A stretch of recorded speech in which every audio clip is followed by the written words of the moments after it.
Terungkap dari unggahan di media sosial, ternyata di momen itu Thorik membuktikan keseriusan cintanya. Ia berlutut sambil menyodorkan sebuah kotak berisi cincin.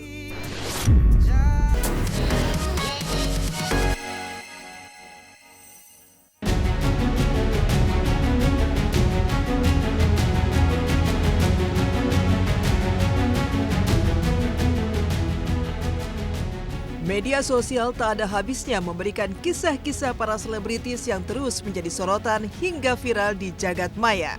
Seperti kisah-kisah berikut ini.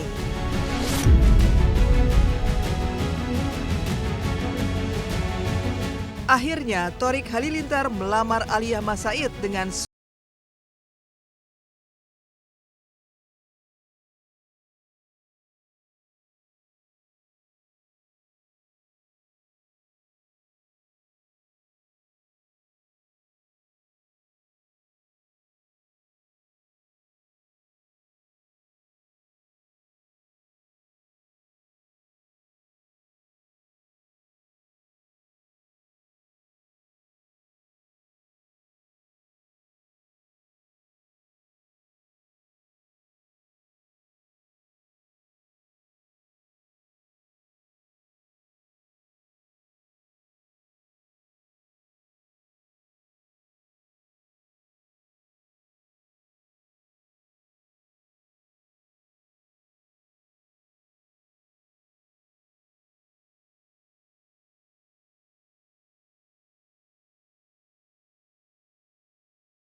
lihatnya dan ngebacanya dan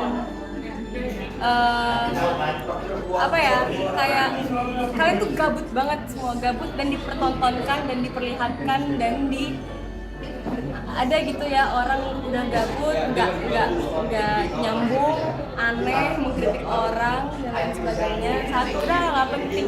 Tuh lihat, Masya Allah cantik, sangat elegan kalau dia tuh. Tatapan maut.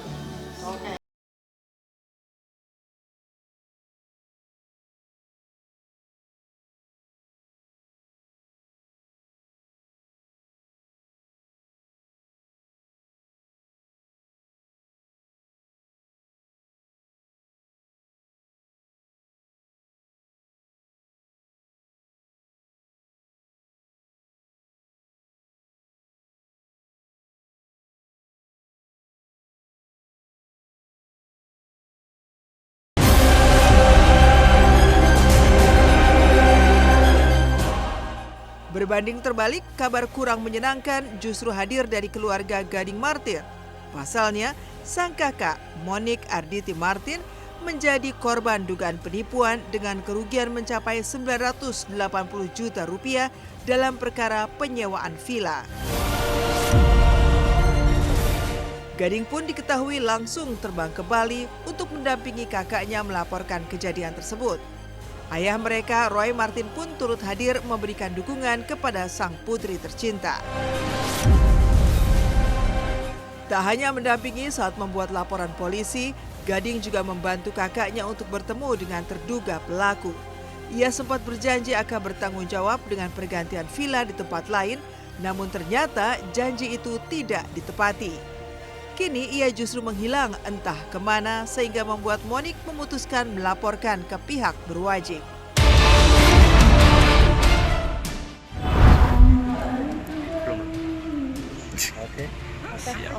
Oke ya. Hari ini kami melaporkan bahwa anak kami merasa ditipu ketika menyewa villa selama 20 tahun, tapi janjinya itu November jadi, tapi sampai hari ini tidak jadi. Jadi sudah invest kurang lebih 980 juta, tapi sampai sekarang tidak jadi, villanya tidak jadi, kemudian dialihkan ke villa lain juga belum jadi dan tidak mau tanda tangan. Kami melaporkan. Nah, mulai dari sekitar Juli, Agustus itu memang udah mandek. Terus karena saya di Bali, saya suka cek ke situ dan memang nggak ada progres pembangunannya, berhenti gitu loh, nggak ada tukang, terus habis gitu. Terakhir komunikasi itu tanggal 20 Maret. Masih oke. Terus dia tiba-tiba menghilang. Kita WhatsApp nggak dibales, kita Japri juga nggak ada tanggapan, telepon. Kita udah curiga ini jajan kan. Tapi dia benar-benar meyakinkan kalau tenang aja Bu, saya pasti selesaikan gitu.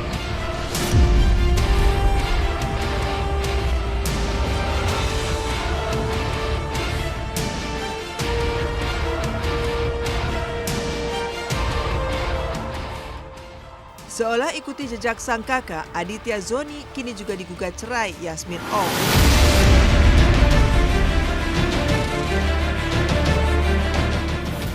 Kabar mengejutkan juga hadir dari aktor peran Aditya Zoni. Teka-teki prahara rumah tangganya dengan Yasmin Ong akhirnya terungkap benar adanya. Hal itu lantaran Yasmin telah menggugat cerai Adit ke Pengadilan Agama Cibinong. Dibenarkan oleh pihak Humas Pengadilan Agama Cibinong, Yasmin mendaftarkan perceraiannya melalui kuasa hukum sejak tanggal 8 Mei 2024 lalu. Sidang perceraian keduanya pun sudah ditentukan, yakni pada tanggal 22 Mei 2024 mendatang. Lantas, benarkah Aditya tidak merasa syok, bahkan justru sudah mengetahui sejak lama bahwa sang istri akan memilih untuk berpisah? Pengadilan Agama Cibinong betul sudah menerima pendaftaran gugatan cerai pasangan suami istri Muhammad Aditya Warman dan Yasmin Omar Wolfgang. Pendaftaran gugatan cerai ini diajukan oleh pihak istrinya melalui kuasanya, kuasa hukumnya yang didaftarkan secara e-court atau online. Terdaftar di kami tanggal 8 bulan Mei tahun 2024. Kalau tentang materi gugatan itu menjadi ranah persidangan ya.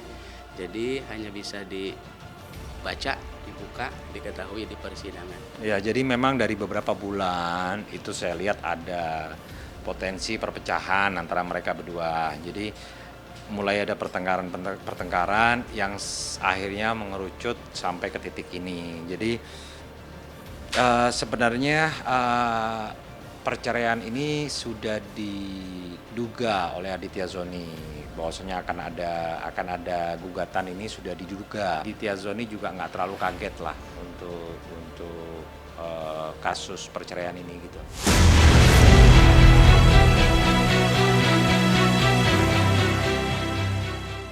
Desas-desus retaknya rumah tangga adik dari Amar Zoni ini memang beberapa waktu belakangan menjadi sorotan publik. Tak sedikit yang menyayangkan karena itu artinya Adit akan mengikuti jejak sang kakak Amar Zoni yang sebelumnya bercerai dengan Irish Bella. Belum lagi, Amar juga kabarnya harus dihadapkan dengan ancaman tuntutan dari jaksa penuntut umum kurungan penjara selama 5 tahun. Lantas apa sebenarnya alasan Yasmin memilih untuk menggugat cerai Adit? Padahal sebelumnya rumah tangga mereka terlihat baik-baik saja dan begitu harmonis. Dia lagi fokus untuk pekerjaan dia. Dia lagi fokus kerjaan dia, bahkan dia malah saya dengar dia jarang ke jenguk abangnya, jarang karena mungkin dia lagi banyak job lah, insya Allah seperti itu. Jadi dalam hal ini tidak ada hubungan antara perceraian Amar Zoni dengan perceraian Aditya Zoni, sama sekali nggak ada hubungan. Saya juga masih muda kok, ya kan banyak juga yang di luar juga masih muda juga, mungkin ada yang nikah muda juga, pernah mengalami hal-hal seperti ini gitu. Yang ya pastilah selalu kita belajar terus sebagai pasangan muda untuk saling menilai, untuk saling memperbaiki, untuk saling menutupi kekurangan pasangannya gitu. Jadi itu sih jawabannya.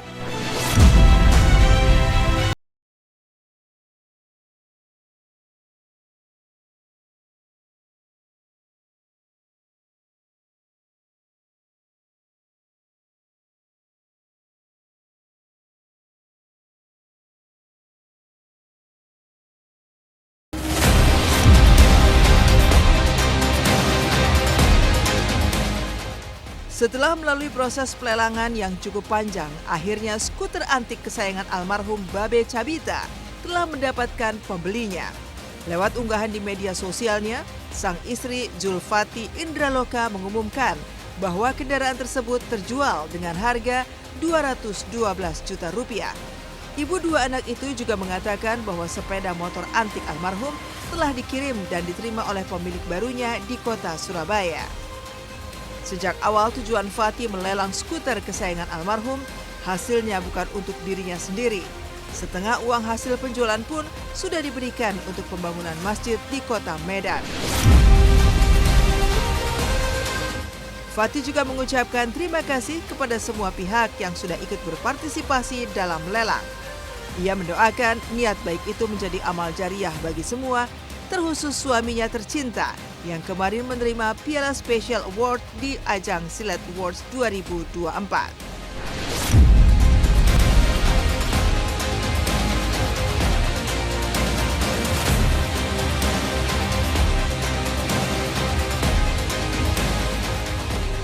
Iya, alhamdulillah tuh kemarin tanggal 5 Mei kan terakhir kita lelang. Nah, penawaran bid terakhir itu di 212 juta alhamdulillah. Awalnya kan kita buka di 70 juta. Vespanya udah kita antar, sudah kita kirim ke Surabaya. Kebetulan yang beli orang Surabaya dan udah dipakai juga, kemarin ngabarin udah saya pakai juga ke masjid gitu, Masya Allah. Jadi itu di waktu terakhir sih kayak 7:30 ada bid 200, terus 15 menit sebelum ditutup masuk penawaran terakhir di 212 juta gitu. Terus uangnya kan 212 juta, jadi 106 juta ke Masjid Muwahhidin di Medan.